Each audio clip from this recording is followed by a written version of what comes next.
Olá, ouvintes e leitores, sejam bem-vindos à nossa leitura bíblica comentada do Ictus Podcast.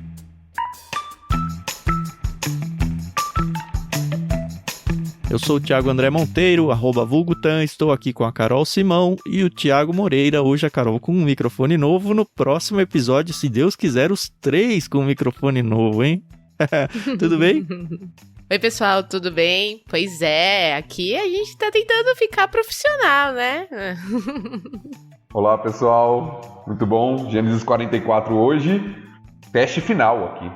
José com os seus irmãos novamente, mais uma peça pregada aqui para entender o que está acontecendo e continuar na história de José e de seus irmãos aqui. Ainda vai parar no meio a história, né? Ela vai, Sim. Mas nunca acaba.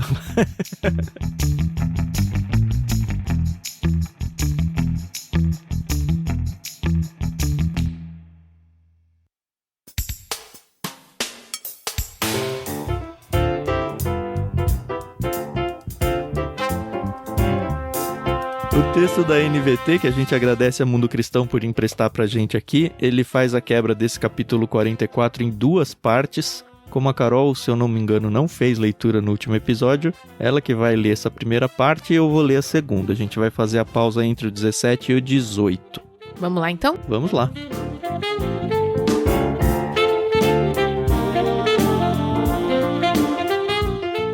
Então José deu a seguinte ordem ao administrador do palácio: coloque nos sacos que eles trouxeram todo o cereal que puderem carregar, e coloque o dinheiro de cada um de volta no saco. Depois, coloque meu copo de prata na boca do saco de mantimento do mais novo, junto com o dinheiro dele. O administrador fez tudo conforme José ordenou. Assim que amanheceu, os irmãos se levantaram e partiram com os jumentos carregados. Quando haviam percorrido apenas uma distância curta e mal haviam saído da cidade, José disse ao administrador do palácio: vá atrás deles e detenham-os. Quando os alcançar, diga-lhes: por que retribuíram o bem com o mal? Por que roubaram o copo de prata do meu senhor, que ele usa para prever o futuro? Vocês agiram muito mal. Quando o administrador do palácio alcançou os homens, repetiu para eles as palavras de José. Do que o senhor está falando? Disseram os irmãos. Somos seus servos e jamais faríamos uma coisa dessas. Por acaso não devolvemos o dinheiro que encontramos nos sacos? Nós o trouxemos de volta da terra de Canaã. Por que roubaríamos ouro ou prata da casa do seu senhor? Se encontrar o copo de prata com um de nós, que morra quem estiver com ele. E nós, os restantes, seremos seus escravos.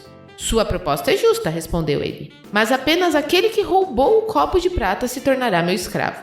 Os outros estarão livres. Sem demora, eles descarregaram os sacos e os abriram. O administrador do palácio examinou a bagagem de cada um, começando pelo mais velho até o mais novo. E o copo foi encontrado no saco de mantimento de Benjamim. Quando os irmãos viram isso, rasgaram as roupas. Depois colocaram a carga de volta sobre os jumentos e retornaram à cidade.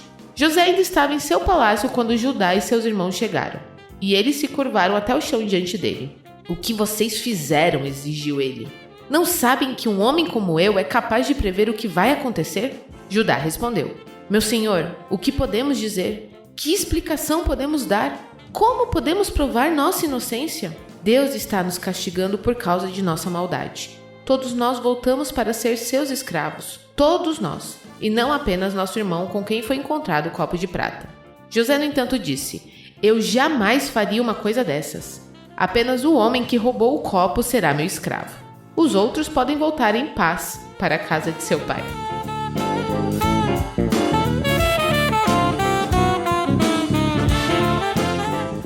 Em paz, né? Volta lá, fica de boa, esse aqui vai ser escravo. Vamos viver sua vida. Mas faz parte do teste do José isso, né? Voltem em paz, porque do jeito que eles abandonaram José, agora eles têm a oportunidade de abandonar o Benjamim, que é o caçula, que é o filho da Raquel. Acho que a gente deve falar um pouquinho sobre isso, né? Sim. É o grande ponto do texto aí, né? Uhum. Sim. Eu queria muito conversar com vocês sobre essa questão, lendo essa parte do texto, eu fiquei assim, achei estranho esse negócio de homem que prevê o futuro e tal.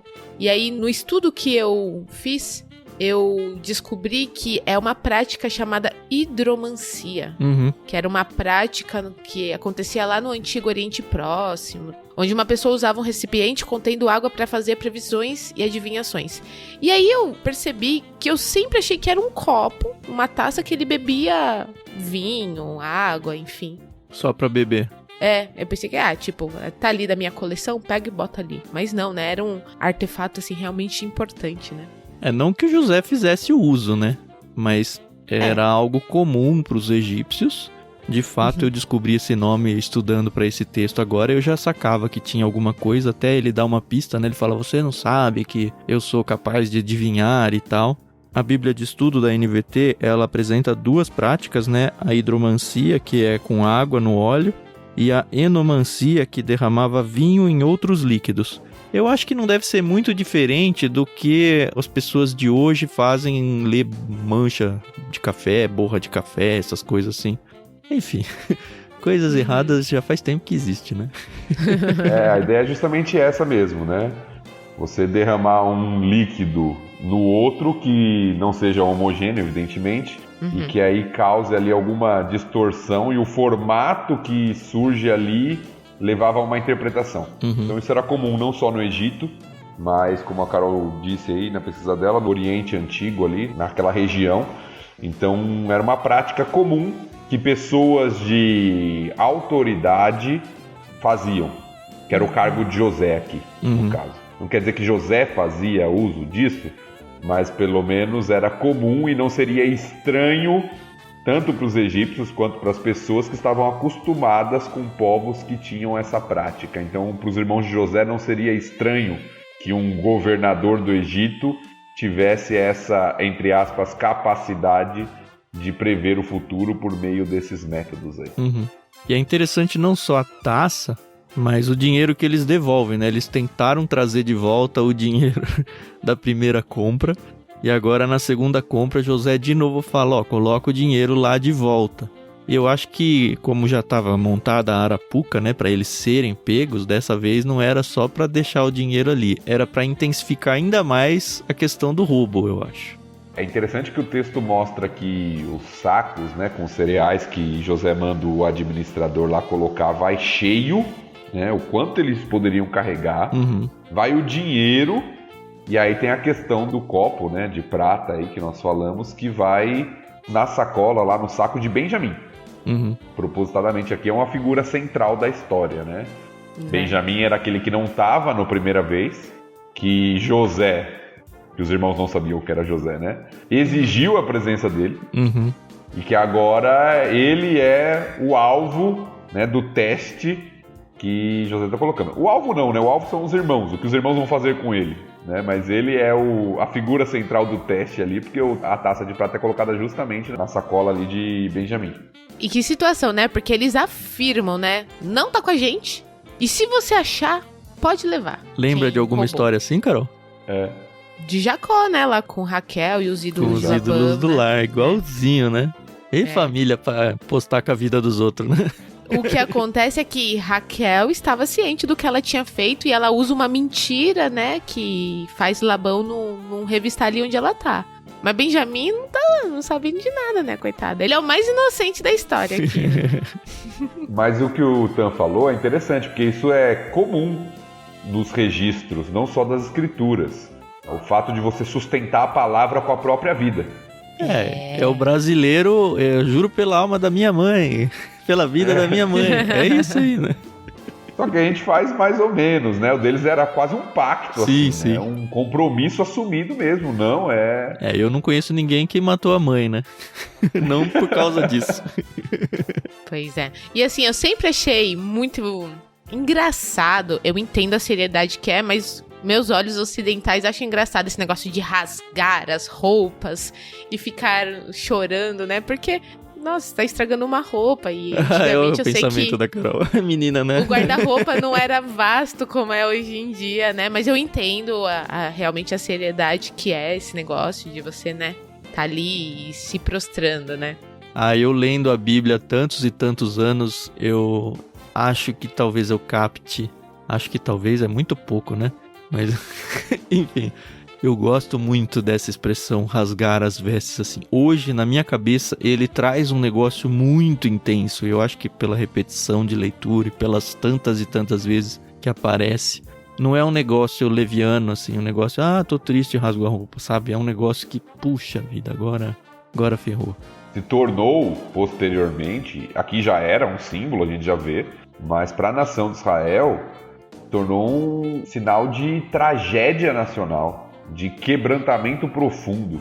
Então, desespero, mais ou menos, né? Rasgar as vestes é comparado nas escrituras às vezes, e Deus muitas vezes repreende o seu povo falando que eles deveriam rasgar o coração e não somente as vestes, na ideia de fato de um quebrantamento, de um arrependimento que deveria ser gerado.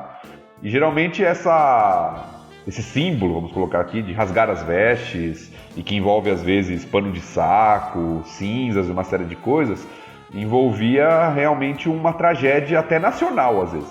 Quando o povo perdia uma batalha, era levado como escravo, algo trágico assim acontecia, era algo que o povo fazia. Eu fico me perguntando se com o passar do tempo a coisa não se tornou, pelo menos para os líderes lá de Israel, um ato público com um viés político. Estou falando isso porque ontem mesmo eu estava lendo um trecho dos evangelhos quando Caifás interroga Jesus. E aí Caifás pergunta para ele se ele era o Messias. Ele estava tentando achar algum tipo de argumento para condenar ele à morte. E aí quando Jesus fala que ele é o Filho de Deus para Caifás, Caifás rasga as vestes.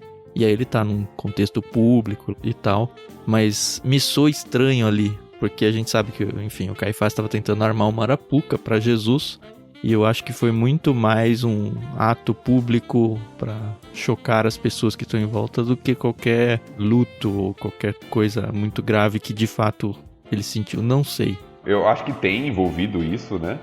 Mas era a questão da blasfêmia, né? E ele como sumo sacerdote, que Jesus estava né? blasfemando, né? Sim. Mas o que aconteceu na história de Israel é que isso se tornou, como tudo que é ritual, vamos colocar assim de alguma forma, se tornou muitas vezes apenas algo exterior que as pessoas faziam em determinadas épocas. Não tinham festas, por exemplo, né? A festa da expiação, em que isso era comum.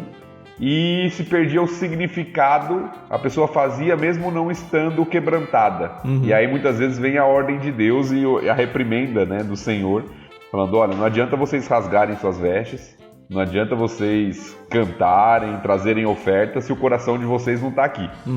E isso traz muito reflexo pra gente hoje, né, no nosso contexto de igreja local. Não sei qual é o contexto da sua igreja, você que está ouvindo aí. Não estou dizendo que é sempre, mas o risco de a gente se expressar corporalmente sem estar o coração acompanhando é muito grande, pelo simples fato de que a gente repete isso o tempo todo. Isso aí pode pensar num momento de louvor, você pode pensar na sua oração diária, que muitas vezes a gente faz a oração, termina a oração e nem lembra o que falou, simplesmente porque a coisa se tornou mecânica, né? Eu acho que isso é um perigo para todos. Todos nós, com certeza. Às vezes não é nem a questão da expressão corporal, às vezes é o que a gente está cantando, que a gente não está refletindo e colocando nosso coração no que a gente está cantando ali. Às vezes é quando a gente está ofertando. Só vai lá no automático. A gente está fazendo simplesmente, no automático. Lendo a Bíblia, como se fosse um livro qualquer. Até ouvindo a palavra. Então eu acho que isso é um cuidado para todos nós. Como é que você lida com isso, Thiago? Esse é um pop-up, tem nada a ver com o texto, né? Mas você é pastor, né? E com certeza, estando lá na frente, você pega situações onde a pessoa tá lá pescando, às vezes até dormindo, às vezes mexendo no celular, eu sei lá o quê. Dá sei lá como que você trata isso, não dá um ruim assim no seu coração? Ou você fala, mas preparei aqui e a pessoa não tá nem aí. Eu acho que a gente acaba aprendendo a lidar com isso com as duas situações, eu te diria. Duas situações no seguinte sentido, tanto daqueles que parecem desinteressados em algum momento, quanto daqueles que parecem super interessados, né? Porque você também consegue perceber, você tem algumas reações que é interessante quando você está pregando e certas pessoas têm aquele ar de expectativa, né? De compreensão e de interação, e certas pessoas têm aquele ar mais desinteressado. Eu acho que, é claro, quando a gente está pregando, ensinando, nosso objetivo, ou um dos nossos objetivos, é realmente que as pessoas entendam e sejam tocadas de alguma forma, transformadas pela palavra que está sendo pregada. Mas uma coisa que eu entendo e que eu sempre tento trabalhar no meu coração é que o que Deus exige, espera de mim é fidelidade, e aquilo é minha forma de adorar o Senhor. Eu devo fazer da melhor maneira possível, mas que os resultados, no final das contas, não dependem de mim. Legal. A compreensão ou até o interesse das pessoas, ele pode ser instigado, e a gente tem que tentar apresentar da melhor forma possível para que isso seja, de fato, algo que as pessoas compreendam e faça sentido para a vida delas. Mas o resultado final de transformação, eu não sou capaz de fazer, só o Espírito Santo pode fazer. Então eu acho que é um pouco de humildade, descanso na soberania de Deus e tentar dar o meu melhor, com excelência. Eu acho que isso nos protege tanto do poxa, todo mundo gosta do que eu prego, ou poxa, ninguém gosta do que eu prego. Mas é como o pastor falou, isso realmente é uma coisa de maturidade, né? Porque, obviamente, nunca preguei, né, e tal, mas quando você se prepara para dar uma aula de escola bíblica dominical e quando os alunos não demonstram interesse, mexe um pouquinho com o seu ego, né? Então, haja maturidade. Ainda bem que podcast não deixa a gente ver como que as pessoas estão ouvindo, né? A gente só vai jogando as sementes. Aí o que vai acontecer embaixo da terra aí é com Deus, é isso. Isso aí.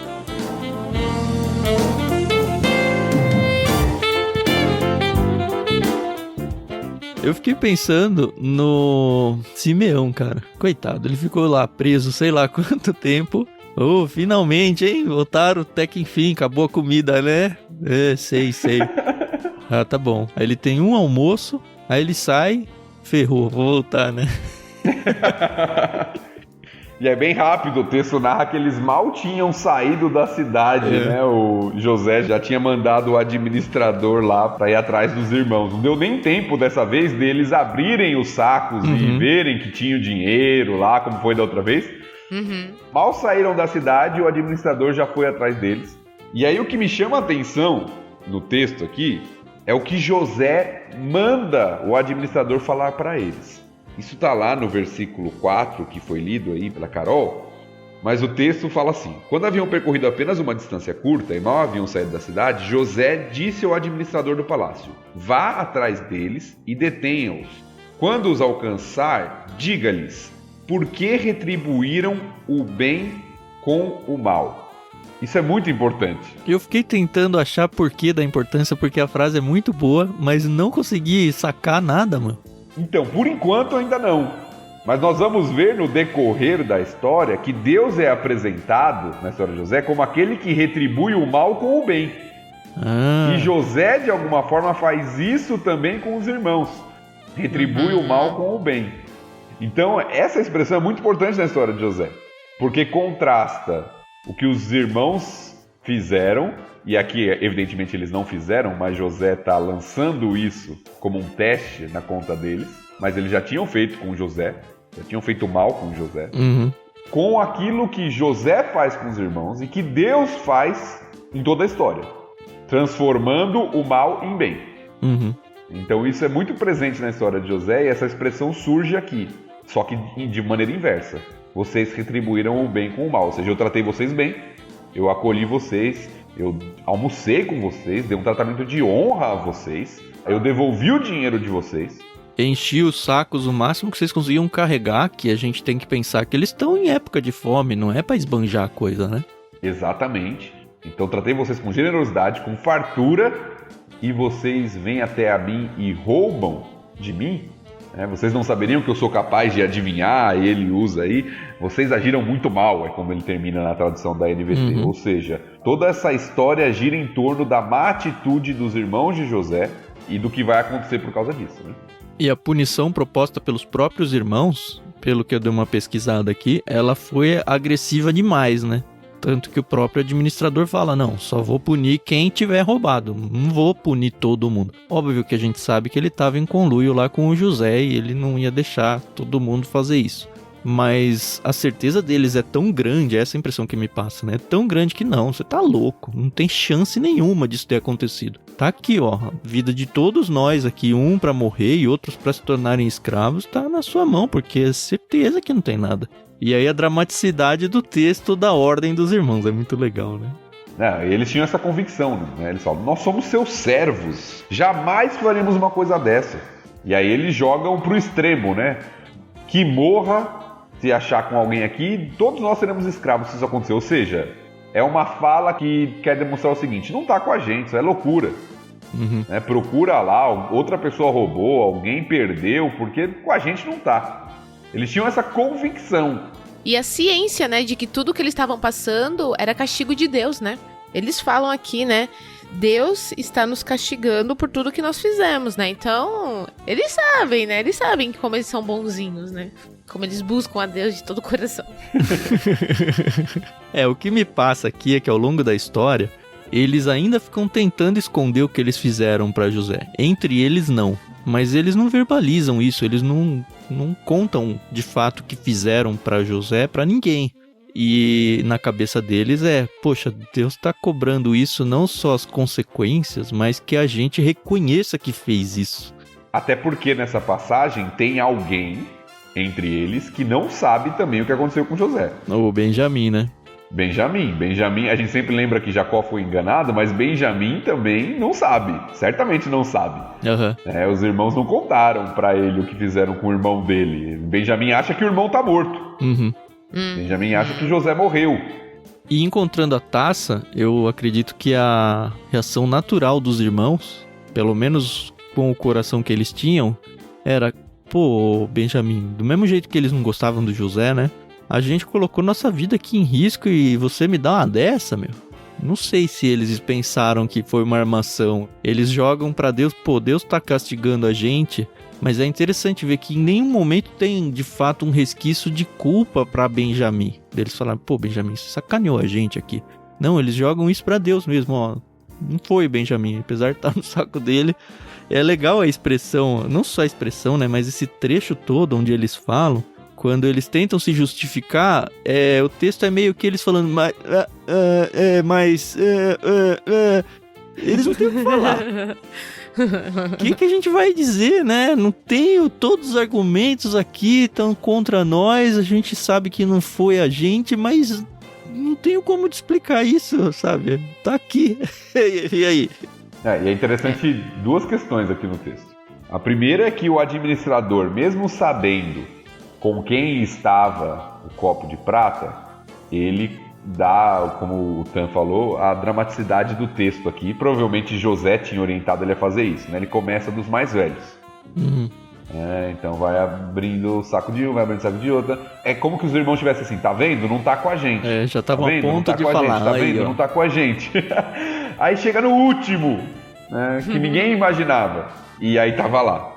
E o que você falou, Tan, é verdade, porque eles não culpam Benjamim. Eles não culpam Benjamim aqui pelo que aconteceu.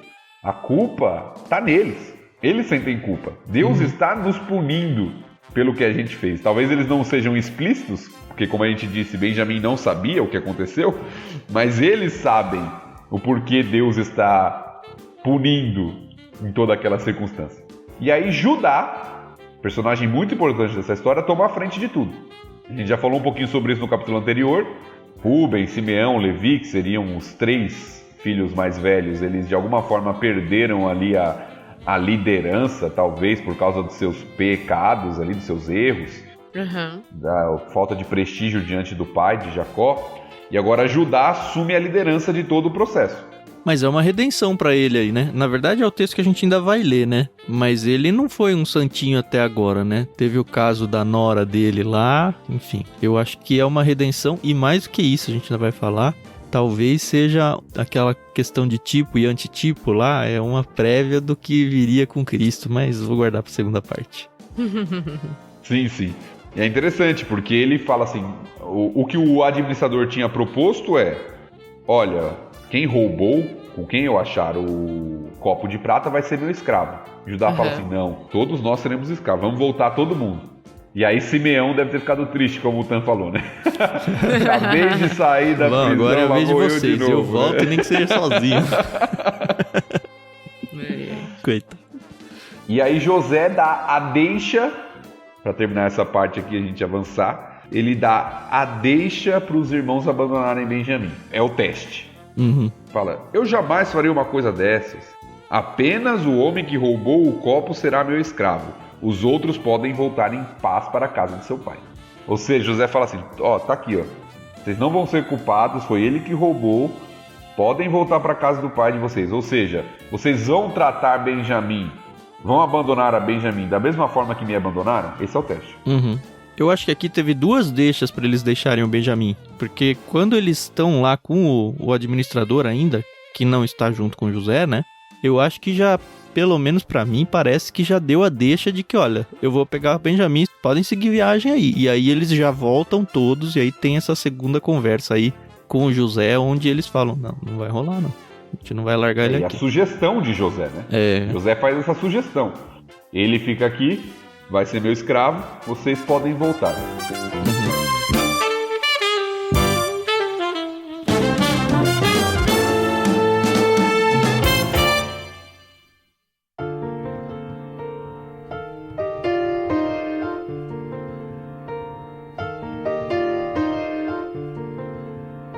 E aí a gente tem que entrar na sequência do texto, né? Sim.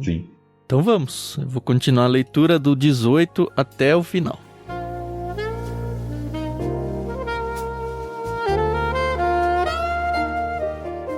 Então Judá deu um passo à frente e disse: Por favor, meu senhor, permita que seu servo lhe diga apenas uma palavra. Peço que não perca a paciência comigo, embora o senhor seja tão poderoso quanto o próprio faraó. Meu senhor perguntou a nós, seus servos: Vocês têm pai ou irmão? E nós respondemos: Sim, meu senhor. Nosso pai é idoso e tem um filho mais novo, nascido em sua velhice. O irmão desse filho, por parte de pai e mãe, morreu. Ele é o único filho de sua mãe e nosso pai o ama muito. O senhor nos disse: Tragam-no aqui para que eu possa vê-lo com os próprios olhos. E nós respondemos: Meu senhor, o rapaz não pode deixar o pai, pois se o fizesse, o pai morreria. Mas o senhor nos disse: Vocês não me verão novamente se não trouxerem seu irmão. Assim, voltamos para seu servo, nosso pai, e contamos a ele o que o senhor tinha dito. Passado algum tempo, quando ele disse: Voltem e comprem mais mantimentos, nós respondemos: Só poderemos voltar se nosso irmão mais novo nos acompanhar. Não temos como ver o homem outra vez, a menos que nosso irmão mais novo esteja conosco. Então, meu pai nos disse: Como vocês sabem, minha mulher teve 2 filhos e um deles foi embora e nunca mais voltou. Sem dúvida foi despedaçado por algum animal selvagem e eu nunca mais o vi. Se agora vocês levarem de mim o irmão dele e lhe acontecer algum mal, vocês me mandarão velho e infeliz para a sepultura.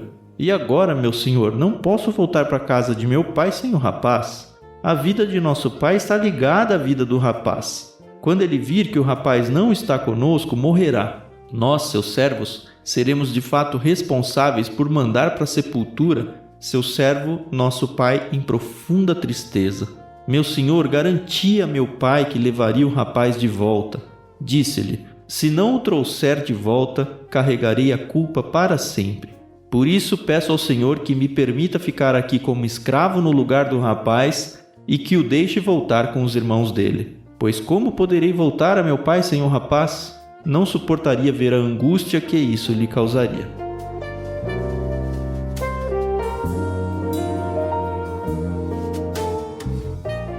Na verdade, eles já tinham visto isso uma vez, né? A angústia do pai no caso do José, e a gente viu o quanto que o Jacó realmente sofreu ali.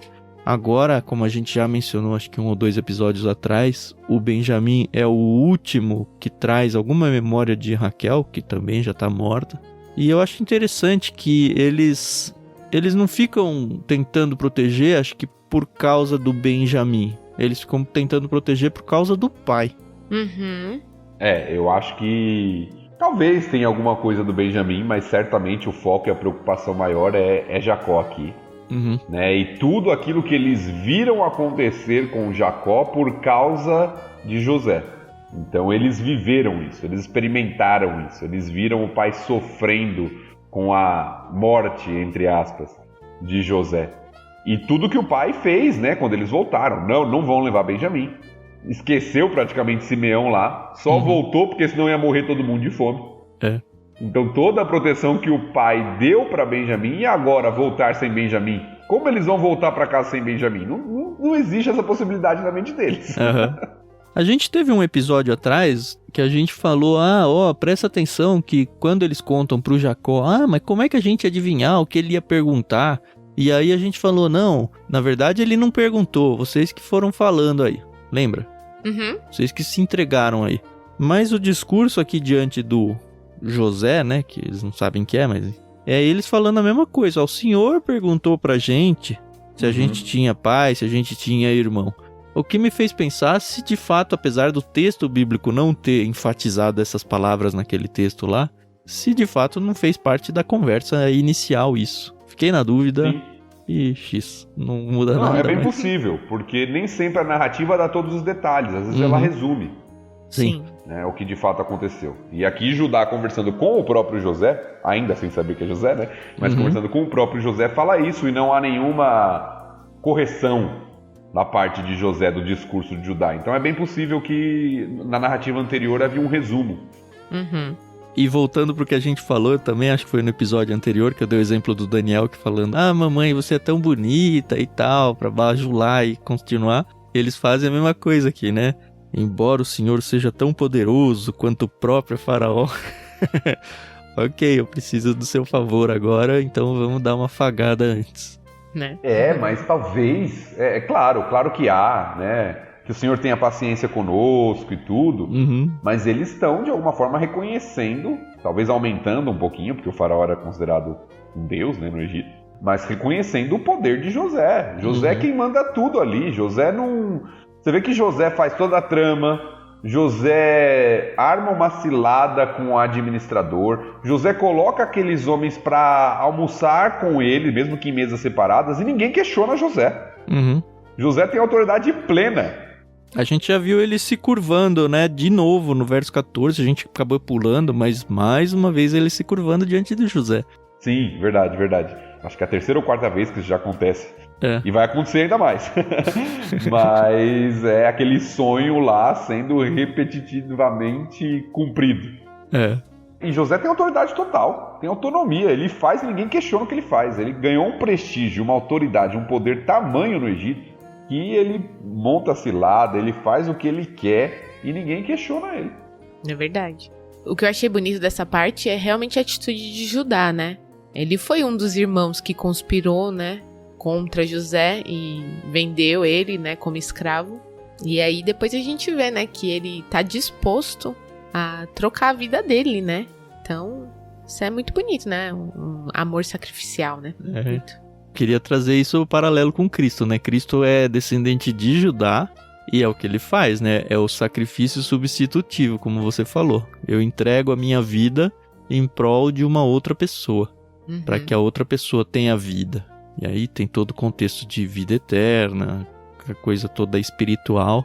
Mas eu não consigo... Olhando Deus construindo a história e ele sabendo tudo que vai acontecer, eu não acho que esse texto é a gente forçar a barra, porque podia ser qualquer um dos irmãos e foi justamente Judá, sabe? Para fazer um negócio que de fato o descendente maior de Judá seria o grande responsável para uma atitude cósmica como foi, de colocar sua própria vida assim para proteger as pessoas. Eu acho que é uma migalha que Deus deixa aí na história, que obviamente quem era do Antigo Testamento nunca ia pescar uma coisa dessa, mas para nós que já estamos olhando tudo como passado, é bonito de ver, eu gosto demais disso. Sim, mas mesmo pro pessoal do Antigo Testamento, a proeminência que Judá vai ganhando aqui, e até na bênção, quando a gente vai ver futuramente aí no final de Gênesis, que Judá recebe, ela é muito importante, porque é de Judá que vem os grandes reis de Israel.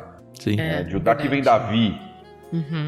Então, personagens muito importantes da história de Israel estão ligados à tribo de Judá.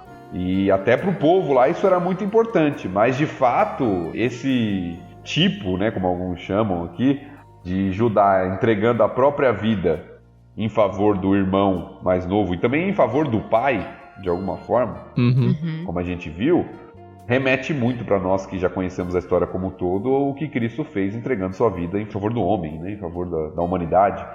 Então é muito interessante, muito belo, como a Carol falou, a atitude aqui que mostra de fato para José que seus irmãos estão mudados.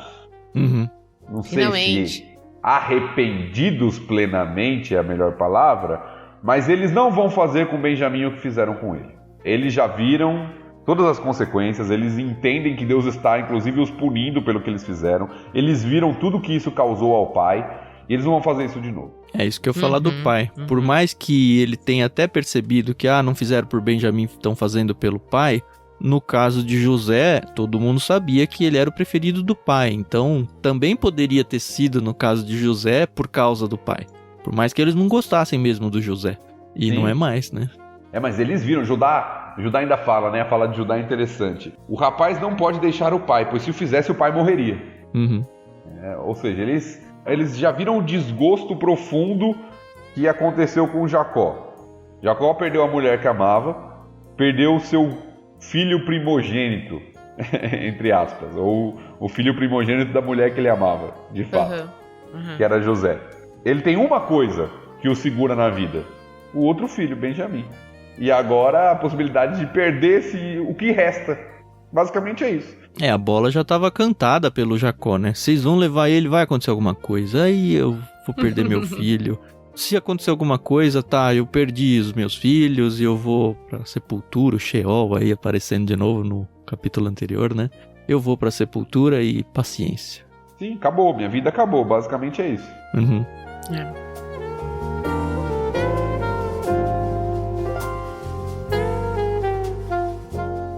E esse capítulo termina sem fim, né? De novo.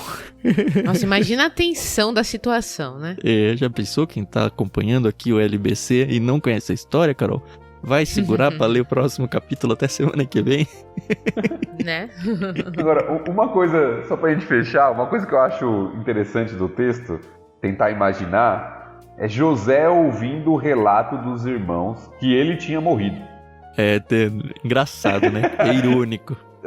Chega a ser engraçado, porque os irmãos falam com ele, o irmão deste filho por parte de pai e mãe morreu.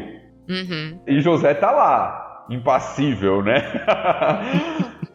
Tendo que ficar quieto pra não se revelar ainda, ele ainda não quer se revelar aos irmãos, não é o momento ainda, isso vai acontecer no próximo episódio aí, dando um pequeno spoiler. Mas José ouvindo da boca dos irmãos que o haviam traído e vendido que ele estava morto. Mas eles não disseram que um animal matou.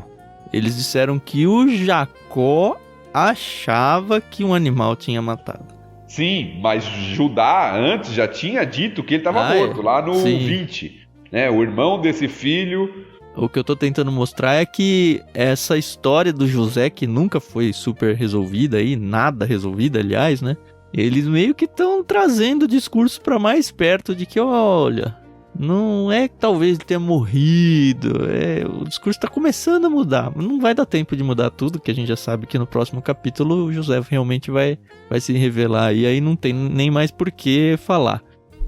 Mas eu acho que os irmãos estão meio com medo de falar que eles mataram, ou que ele tá morto, sei lá. E acabou.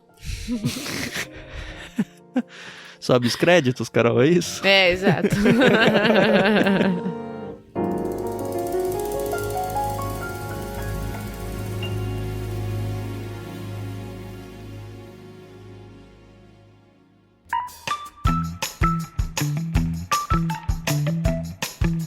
Então tá bom, vamos subir os créditos. Você ouvinte que não conhece o Clube Ictus, nós somos um clube de leitura. Temos vários planos de assinatura que algum pelo menos pode interessar. Aqui no LBC a gente gosta sempre de enfatizar o Plano Vida, que traz livros para vocês de vida cristã prática e casa muito bem. Mas a gente tem vários outros planos, conheça tudo lá em ictus.com.br. Se você caiu no podcast de paraquedas, de repente alguém copiou o MP3, transmitiu para você no WhatsApp ou alguma outra forma que não o podcast, saiba que você pode encontrar os nossos episódios procurando por Leitura Bíblica Comentada em qualquer aplicativo desses de podcast ou dentro do nosso site mesmo, tem tudo lá organizadinho para você. Fica aí o convite, bem facinho de participar. Inclusive, se a gente está falando de participar, a gente tem, como você já sabe, o nosso canal no Telegram, onde vocês podem sim conversar com a gente, conversar com outros ouvintes, trazer as suas impressões, as suas dúvidas, os seus comentários sobre o que a gente tem lido aqui com vocês. para fazer parte também é de graça. Basta vocês acessarem t.me/leitura bíblica comentada ou procurar por leitura bíblica comentada, isso dentro do aplicativo Telegram. Então, se você ainda não tem instalado, você precisa instalar aí no seu celular. É isso. Eu fico muito feliz. Um capítulo curto, só de história e muito gostoso de ler. Uma delícia. E tô muito ansioso pra gente terminar Gênesis, porque a vontade mesmo que dá é da gente ler até os 50 de uma vez só, porque a história é um fôlego só. É verdade, mas calma. Segura a audiência, né? Exatamente. Eu agradeço ao Carol e Thiago mais uma vez por estar comigo aqui. Vocês são joias que Deus colocou na minha vida, viu? Obrigado. Eu também sou muito grata pela vida de vocês e vida longa ao LBC e a nós, né? Porque senão não tem LBC. Senão não tem LBC, né? Ou pelo menos prepare os nossos filhos para assumir, se Deus quiser, antes do apocalipse. Aí eu fujo dessa treta. Ai. Obrigada, pessoal, pela audiência, a paciência. A gente se ouve no próximo episódio. Até mais. Muito bom estar com vocês novamente. Estamos chegando aí na reta final. Tem sido bom ouvir o relato de vocês aí no Telegram, a interação de vocês, o quanto isso tem sido legal. Compartilhe isso com outras pessoas, crie esse hábito de ler a Bíblia em conjunto com outras pessoas. É sempre interessante, a gente vai aprendendo mais e desenvolvendo esse hábito tão importante no nosso relacionamento com Deus. Deus te abençoe aí, até a próxima.